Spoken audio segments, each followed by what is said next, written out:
Hey gang, what's up? Welcome back to another edition of Intuitive Angling, and thank you very much for making a little time out of your day to watch today's video. It's definitely much appreciated, and got a really good video for you guys today. We're going to be giving tips and advice on running your trolling motor and talking about some of the most common mistakes that people use with their trolling motor.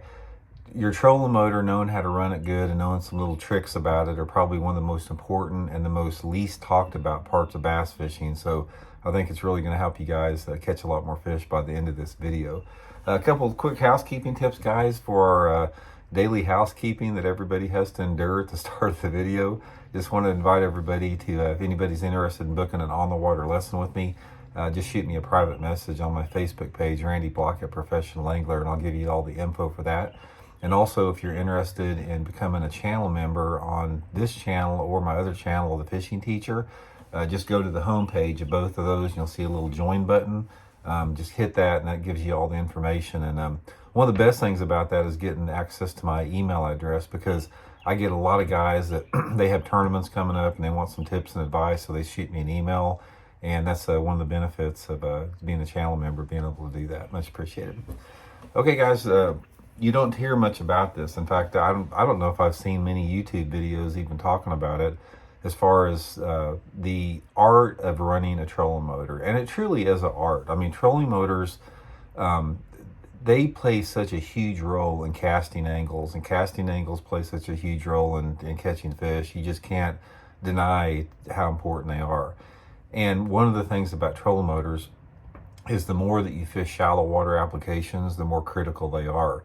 It's not as much so if you're a live scoper or if you're open water fisherman. So if you're a hardcore live scoper, you're probably not going to get much out of this video, because it's not as applicable. But if you do real bass fishing and fish targets, fish shallow water, fish the way bass fishing is meant to be, you're going to really get a lot out of this video here. Okay, let's talk a little bit about some of the common problems, common mistakes anglers make, and how to remedy those problems.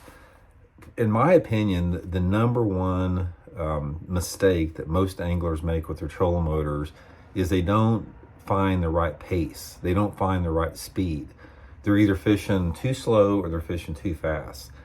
Probably more common than anything, I've seen people have their trolling motors on a little bit too high speed. A lot of people out there, they'll set their dial on 6 or 7 or 8 and they just keep it there. And it's like, they'll hit that trolling motor and it like jerks them back like that, and then takes it off and jerks it back again like that.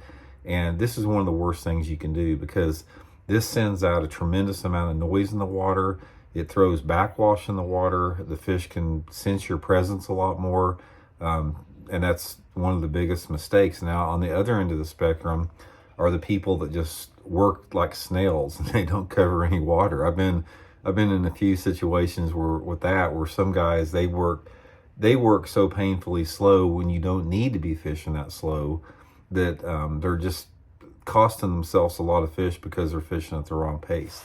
The key is fishing at the exact right pace for the situation that you're fishing. Now, every one of the situations, when you're talking about picking the right speed, it can be anything, because your speed is based upon your technique. Now, say for example, let's talk on extremities here and in between. Say for example, if you're flipping thick matted grass, or you're flipping and pitching thick vegetation, something where you really have to take the time and pick apart every little area, obviously you're going to have to slow down like that. You need to be stealthy. You need to be slow. You need to have that trolling motor just on enough speed to move you forward without spooking the shallow water areas that you're trying to fish. And on the other end of the spectrum, let's say for example you're covering water with burning a spinnerbait, or you're fishing a whopper plopper real fast, or fishing a lipless crankbait down the bank. In a situation like that, you don't want to work like a snail, because you're trying to cover a tremendous amount of water, and that may be a good time to have that trolling motor on 4 or 5. One of the things about trolling motor speed, guys, is you can't hardly fish any technique. If you've got that trolling motor set over 4 or 5 on most dials, you simply can't fish effectively if you're on that trolling motor. 4 or 5 would be reserved for fishing a fast moving lure where you're sort of on and off that trolling motor a little bit, where you can sort of cover water, keep moving down the bank until you get to an area to slow down. And then obviously everything else is in between. If you're Carolina rigging or throwing a crankbait or shaky head or swim bait or whatever, you may have to dial it back a little bit more with that. But the thing about it is you want to balance the amount of water you cover versus the efficiency of your presentations. You want to make sure that your presentations aren't affected negatively by the speed of your trolling motor, yet at the same time, you don't want to miss fish by simply spending too much time in unproductive water. So this is something that sort of takes a little bit of experience with that. In overall, guys, now I think overall, if I had to just be sort of like paint everything one picture, again, I think people work too fast on their trolling motor. The other thing about trolling motor speeds, guys, is try and not take your foot on and off the pedal a whole lot. Once you get comfortable with the speed, try to keep it there and try to keep that trolling motor on as much as possible without stopping it and starting it. Because I've had a couple different buddies that have dived, that are divers, that tell me that it's not necessarily the noise of the trolling motor, if the trolling motor's on, that really makes the fish a little spooky, but it's when it goes on and off. So if you got your trolling motor on all the time, the fish, even though the fish can hear it, it doesn't have the same effect if it's on and off all the time. So that's a big thing to remember too. The second thing that you have to remember with trolling motor speed is the wind direction and the wind speed and the current in the water you're fishing can also have an impact as far as your trolling motor presentation and the speed on there. So a lot of times you have to dictate that based upon the wind speed and the trolling motor speeds. I prefer to fish into the wind with the trolling motor. If I have to slow down, I usually back up. I do not like fishing into the wind. I think it costs you fish. I think it makes you a lot less efficient. So I tend to just to go backward if I have to with that on there.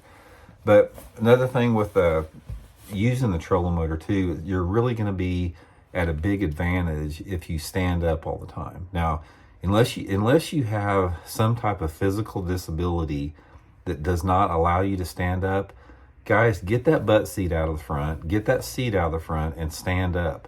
Standing up allows you to a lot more efficiently run a trolling motor than sitting down. Your body's in better position. It'll be easier on your neck, easier on your spine. You can make more accurate casting presentations. So if you don't have to, make sure that you don't ever use that seat in there. There's really no need to that. And I see a lot of people do that too. I think a lot of it is people, maybe they start out like that and they just keep with it for whatever reason. So a couple different other things with that is you have to get comfortable with the clothing you're wearing too. One of the worst things that you can do as far as working a trolling motor is have big bulky shoes on. I don't ever wear boots, guys. I don't even have a pair of boots. I've never wore boots fishing. I prefer to wear either barefoot or sandals or some type of like a light tennis shoe. You've got to have that ankle mobility in order to really be the most efficient on there. One of the recommendations I will give you as a bass angler, especially running a trolling motor, don't ever wear boots fishing. You don't need them in there. They'll limit everything about them. They make you more clumsy. They have no place on a trolling motor with that. Another different thing on a trolling motor is setting your height on the trolling motor. Make sure that you don't have any cavitation. If you put your trolling motor a little bit too high, it'll tend to cavitate that prop out, and I guarantee that will spook a lot of fish, is that cavitation. So make sure that your trolling motor is set at the proper depth in the water, where you're constantly getting that bite without hitting the bottom on that. And a lot of it is just practice. Trolling motor, being good on a trolling motor is like casting or anything else. It takes practice. It takes years and years to get used to it. And another thing one of the finer points of trolling motor running is you have to learn how to approach cover with a trolling motor. Because let's say, for example, you're fishing down a bank and you got a really good looking lay down tree in the water. one of the worst things that you can do, and I know everybody's had this happen, is that you come in too fast onto that tree and you get up on it too quick, or you come in too slow and it's taking you forever to cast to it. So one of the finer points that comes with years and years of trolling motor manipulation is learning to approach a piece of cover at the exact right speed to where when you come up on that cover, you can take your foot off the trolling motor and allow that boat to glide into that piece of cover. So ideally, let's say, I'm fishing down a bank and there's a lay down tree up there. I want to make sure my boat is in position to when I'm getting ready to make my presentation or getting ready to make my cast, that my foot is off the trolling motor and my boat is just barely moving forward like that. A stealthy approach is going to be really, really critical. And this is something that even good anglers have a problem with, because there's a lot of different variables. The variables can be, the wind, the current. It can be how your boat's loaded down. It could be how your motor's turned back there. A lot of different factors determine how quick or how slow that your boat will glide into an area. So this is, like I said, it's another one of those things that sort of comes with feel. It's sort of like, jiu-jitsu, martial arts. It's like so much of it is feel.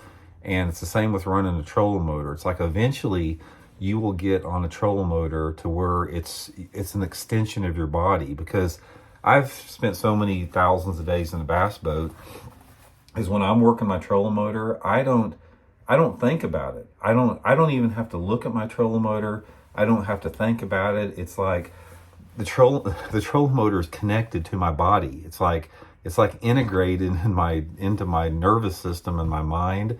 And that's just from fishing a lot. And that's what you want, guys. You want to have that trolling motor to be sort of an extension of your body, where it operates automatically just with signals from your brain out there.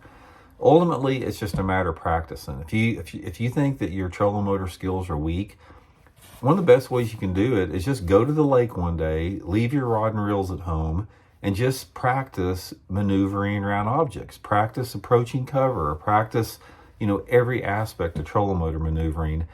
And it's one of those things that don't get talked about. It's not flashy, but it is so critical as far as the amount of success you're going to have on the water. I can't stress enough how much that casting accuracy, angles, and your boat positioning has with you catching fish at the end of the day.